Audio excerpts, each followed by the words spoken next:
O meu nome, Cícero Alves dos Santos, mas o que eu sou mais conhecido é o nome de velho, por eu conviver muito com as pessoas idosas, por estar ouvindo as histórias dele, os causos, as lendas, e os meus amigos de infância diziam, parece um velho no meio dos outros. Daí ficou até hoje como o nome oficial mesmo, não só do meu trabalho, mas em todos os momentos, em todos os lugares que eu me encontro, o nome de velho é muito mais forte que o Cícero. Eu quis fazer um trabalho por amor à profissão, um trabalho por inspiração, por respeito ao passado de um povo, por ter uma história da arte esquecida em um estado onde não é valorizada a cultura. Então, passei a fazer esse trabalho com esse objetivo.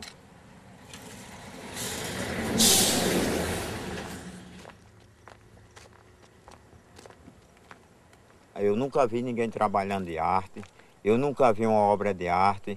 Eu nasci assim, com essa fascinação, não só pelas coisas antigas, mas pelas coisas do universo. Então eu não sabia e nem fazia aquilo para se tornar um artista. Eu não fazia por uma necessidade que a própria mente mandava.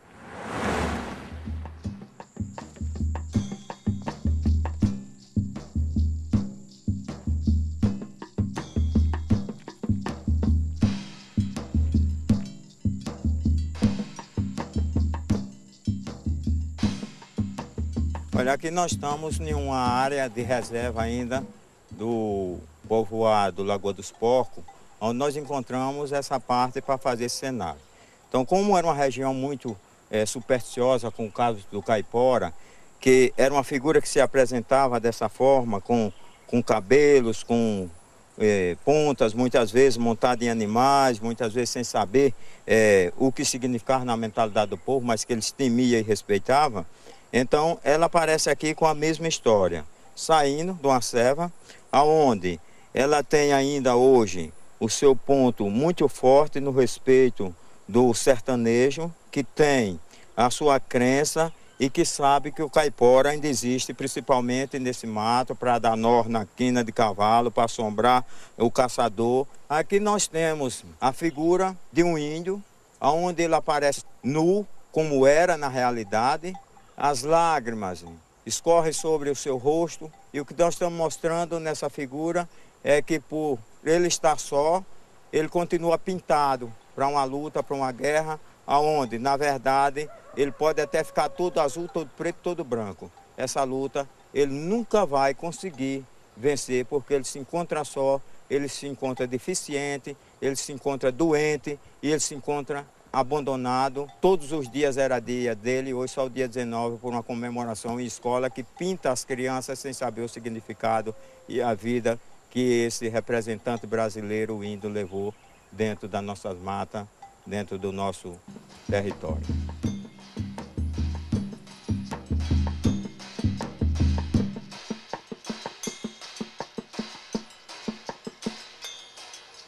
Olha, a inspiração, ela nasce da visão. Então, você chega numa árvore dessa, como eu cheguei aqui, eu vi todo tipo de escultura que eu posso aproveitar numa árvore dessa. Então, só eu olhar, eu já sei o que eu vou fazer e qual a história de cada peça. E quando não existe isso, que você pega um tronco, como a gente chama, fechado, então aí você cria de acordo com a sua inspiração. Então, eu trabalho com esses gêneros diferentes. Eu tanto vejo a obra feita quando ela tem curvas, e quando ela não tem, eu faço as curvas, eu dou a forma que eu interpretar dentro da minha inspiração, da minha imaginação.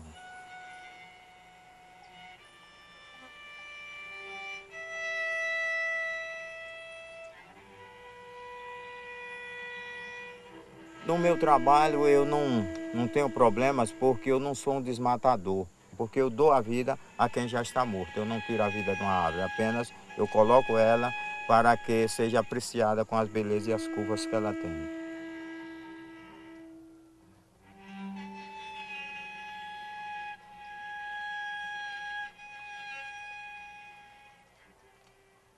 Esse tipo de árvore que a gente está vendo aqui, ela tem um nome aqui de barriguda, no sertão. Então, é um tipo de árvore que essa aqui tem mais de 60 anos.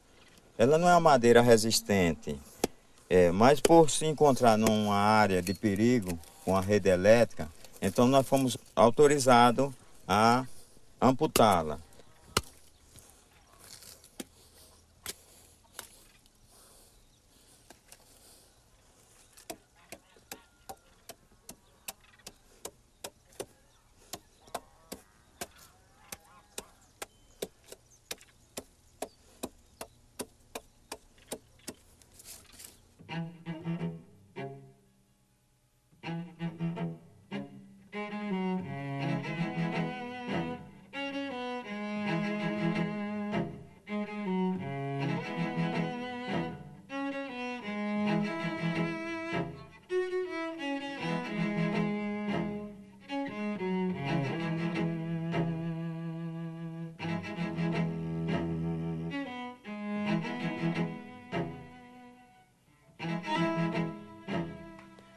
Aqui eu tenho uma peça das que são a minha marca, são os meus pensamentos, são a minha forma de interpretação. Aqui eu considero ela com o nome do filósofo.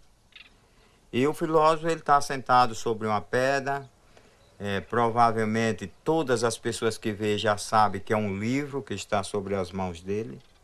É um livro que não tem página, que não tem título, que não tem letras, que não tem figuras, mas que ele olha para essa forma de interpretação e quem está vendo diz, está lendo um livro, está com um livro na mão. Então esse livro, na minha opinião, é essa filosofia, é esse dom que a gente tem de passar uma mensagem para os outros sem ter as letras, sem ter o título, sem ter página, sem ser de papel.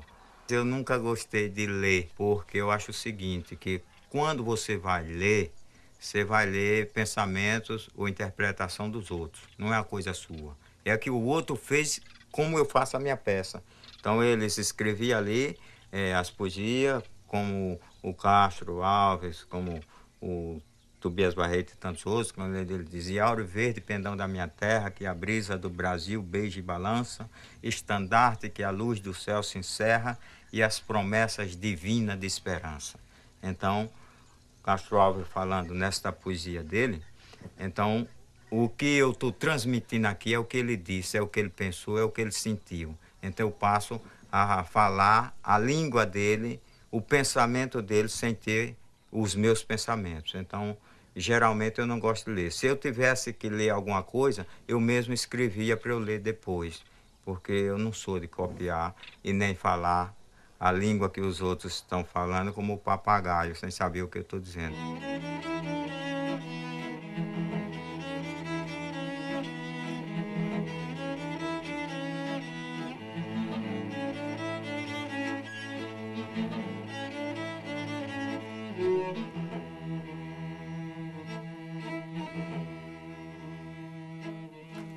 Eles são peças feitas a canivete, também a olho nu. São em todos os tamanhos que trabalhamos. Eu vou tirar essa tampa para vocês apreciar como é quem bebe acompanhado e quem bebe solitário. Então aqui tem a mesa, os bêbados, as garrafas, os divertimentos do bilhar, do sinuca e esse homem que não passa de ser um vaqueiro, de ser um pecuarista, onde muitas vezes ele amanhece o dia no seu curral, tirando leite de sua vaca, e quando vai à cidade, ele sempre toma o seu pileque e muitas vezes não sabe nem voltar a casa. Aqui tem uma onça, tem uma pessoa entre uma onça e uma cobra. A cobra está aqui perto do meu dedo, a onça está embaixo e a pessoa no meio. Isso aqui, ó, tem uma onça, tem um cara subindo. Isso são peças feitas em palito de fósforo. Essas peças, nesses tamanhos que eu faço, não é assim uma forma de querer competição, para dizer que faço menor ou maior do que os outros. É uma forma de mostrar para os amantes da arte que ela não é medida pelo tamanho e nem pelo peso. A arte é pela sua criatividade, pela sua simplicidade, por a mensagem que você passa. Ela pode ter 10 metros e pode ter 1 milímetro. É o seu sentimento, é a sua forma de expressão.